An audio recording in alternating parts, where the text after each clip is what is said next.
Halo bosku, di video kali ini kita akan mereview sebuah test pen untuk arus listrik DC. Di sini yang saya beli itu merek Panaha dengan harga 35.000. Jadi teman-teman di sini untuk mereknya itu bisa merek apa aja. Yang penting ini fungsinya untuk mengukur arus listrik DC. Di sini tulisannya bisa mengukur untuk listrik DC 6 volt, 12 volt dan juga 24 volt. Dan ada tulisan juga automotive tester begitu. Jadi di sini penting banget untuk teman-teman miliki kalau teman-teman itu mau melakukan perbaikan di alat-alat listrik dengan arus DC. Nah, misalkan perbaikan kabel listrik motor ataupun mobil. Dan di sini juga sudah saya siapin kabel dan juga ada mesin HP yang sudah rusak yang akan kita gunakan untuk melakukan tes nanti. Begitu. Jadi di sini mereknya nggak penting merek apa aja. Di sini saya akan menjelaskan cara untuk menggunakannya. Oke, sebelumnya saya ucapkan terima kasih untuk teman-teman yang lagi menonton video ini. Jangan lupa untuk menjaga kesehatan kamu.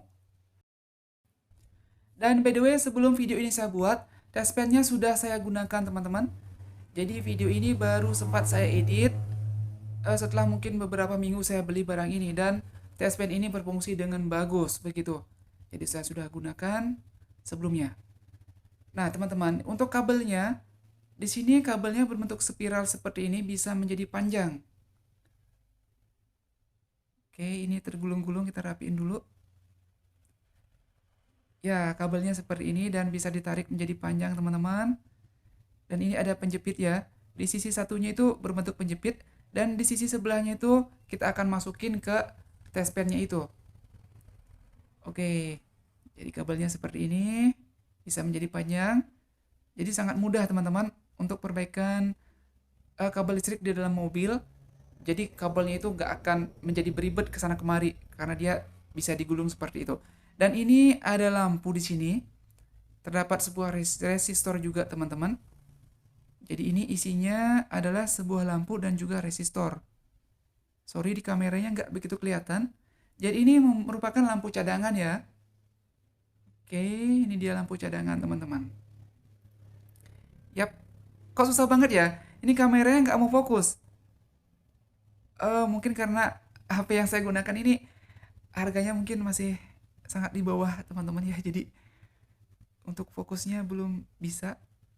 Seperti YouTuber-YouTuber yang sudah terkenal gitu mungkin dia pakai kamera yang udah keren banget yang harganya mahal. Oke, ini dia. Untuk test pen-nya, teman-teman. Jadi untuk test pen ini panjangnya sama kayak panjang pulpen ini. Panjang sepanjang ini aja. Jadi nggak begitu panjang, nggak begitu pendek juga. Jadi sudah pas-pas banget. Dan ukurannya pun nggak begitu besar. Jadi mudah dibawa kemana-mana. Oke, seperti ini. Dan di sini sudah terdapat lampu teman-teman di dalamnya. Jadi ini hanya lampu cadangan saja. Kalau misalkan rusak, baru kita ganti pakai cadangannya ini. Oke, dan bentuknya pun terasa kuat. Dan ada penutupnya seperti itu di bagian bawahnya. Karena ujung ini runcing, jadi harus diisi penutup seperti itu. Agar tidak merusak peralatan-peralatan kita yang lain.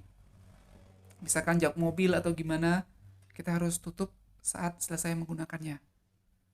Oke teman-teman, jadi di sini kabelnya kita masukin di bagian atasnya.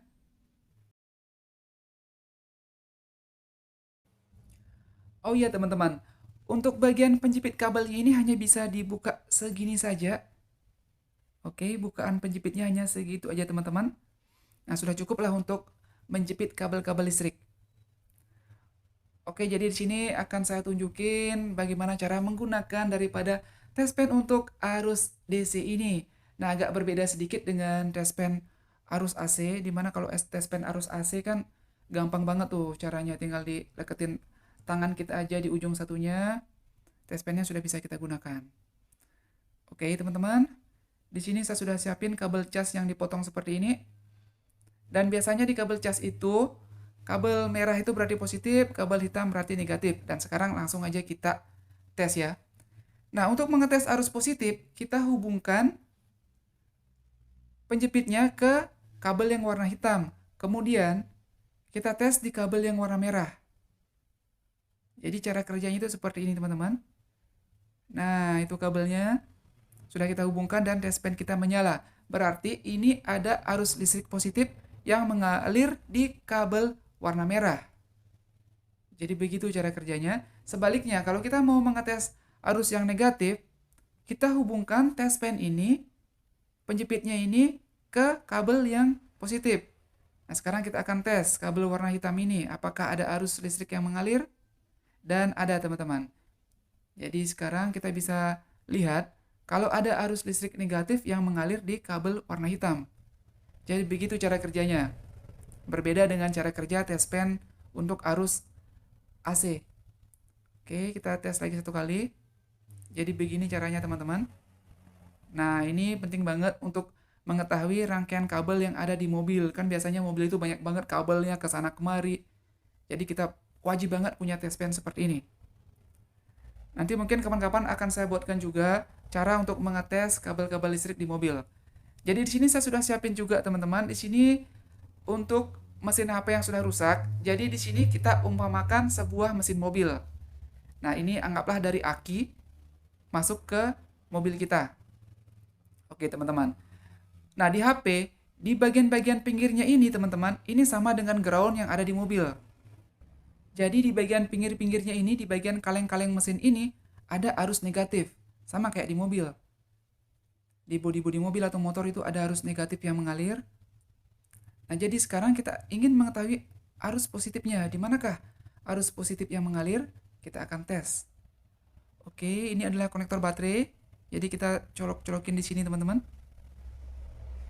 Perhatikan tespennya. Yang menyala berarti ada arus positif. Nah, ini dia. Ini dia, teman-teman. Jadi, di mesin HP ini, Samsung J1 Ace, itu ada arus listrik positif mengalir di konektor yang ini. Sama juga kayak di mobilnya kita nanti. Untuk mengetahui kabel ACC itu yang mana, kabel dari switch door yang mana, kita membutuhkan tespen arus DC ini untuk mengetahuinya. Begitu. Jadi banyak banget fungsinya, teman-teman. Nah, ini contohnya seperti ini. Tuh, berarti di sana itu ada arus positif yang mengalir. Cuman ini memang mesin HP-nya sudah rusak, sudah nggak bisa digunakan lagi. Oke. Seperti ini caranya, teman-teman, untuk melakukan tesnya. Oke, dia bisa menyala ya. Berarti ini ada arus listrik yang masih mengalir untuk di bagian chargingnya, begitu. Dan sekarang bagaimana kalau kita mau mengetes arus negatifnya? Ya, kita harus hubungkan dulu di kabel positifnya, teman-teman. Nah, ini penting banget, misalkan kayak teman-teman itu mau memperbaiki lampu mobil, misalkan udah ganti balon tapi tetap nggak menyala. Nah, karena teman-teman, dari pengalaman saya memperbaiki lampu bagian belakang mobil itu, kebanyakan yang putus itu bukan kabel positifnya, tapi kabel negatifnya yang kebanyakan putus. Saya heran juga kenapa begitu, tapi yang jelas yang saya alami itu seperti itu. Jadi di sini teman-teman, hubungkan penjepit tespen ini ke arus positif. Kalau di mobil kan kabel merah juga, itu harus positifnya biasa. Kemudian kita hubungkan seperti ini tespennya ke bodi atau ke kabel yang diperkirakan putus. Nah, udah kentara, teman-teman. Di sini kalau arus negatifnya itu masih mengalir di bodi. Nah, kalau untuk di lampu mobil, kita juga tempelin seperti ini. Nah, biasanya itu bermasalah di bagian soket-soket di bagian konektor lampunya itu, teman-teman. Itu biasanya di dalamnya itu ada kabel yang putus. Jadi sudah beberapa kali saya mendapati hal seperti itu. Tinggal disolder aja itu. Udah kita tes lagi, kalau sudah menyala seperti tadi ini, berarti arusnya itu sudah mengalir. Dan sekarang ada satu lagi nih, mesin HP Nokia. Kalau ini sudah parah banget, teman-teman. Sudah hancur banget nih. Kita akan coba. Cas sudah terhubung. Berarti ini ada arus negatif yang mengalir di kaleng-kaleng mesin Nokia-nya. Dan kita akan mencari arus positifnya. Dan untuk Nokia, biasanya itu arus positifnya itu ada di sebelah pinggir ya. Nah, kita tes. Dari sini juga tidak ada yang menyala. Nah, berarti arus listrik sudah tidak ada mengalir lagi. Nah, begitu juga di motor atau di mobil saat kita melakukan tes seperti ini. Misalkan kalau lampu itu nggak menyala, kita tes pakai tes pen, oh kok nggak ada arus positifnya begitu. Berarti itu bisa dipastikan kalau masalahnya kemungkinan ada di fuse atau di bagian kabel-kabel kita. Mungkin rangkaiannya ada yang putus begitu. Oke, seperti ini teman-teman. Jadi nggak ada lagi ya arus yang mengalir di mesin ini. Jadi udah rusak banget. Dan sekarang kita hubungkan penjepitnya di bagian konektor baterai yang positif untuk mengetahui arus negatif yang mengalir. Dan tidak ada teman-teman. Di sini biasanya ada arus negatif yang mengalir, tapi tidak ada juga. Nah, di sini bisa kita pastikan kalau rangkaian ini sudah rusak, sudah tidak bisa dialiri arus listrik lagi. Itu karena untuk konektor casnya sudah rusak, sudah patah teman-teman. Jadi semoga saja video ini bisa bermanfaat untuk teman-teman yang ingin mengetahui cara menggunakan test pen dengan arus DC. Nah, semoga videonya bisa bermanfaat, bisa berguna. Jangan lupa untuk dibantu support channel ini. Terima kasih banyak untuk teman-teman yang sudah menonton, yang sudah support. Semoga rezekinya dilancarkan. Jangan lupa untuk menjaga kesehatan. Sampai jumpa lagi di video kita yang lainnya.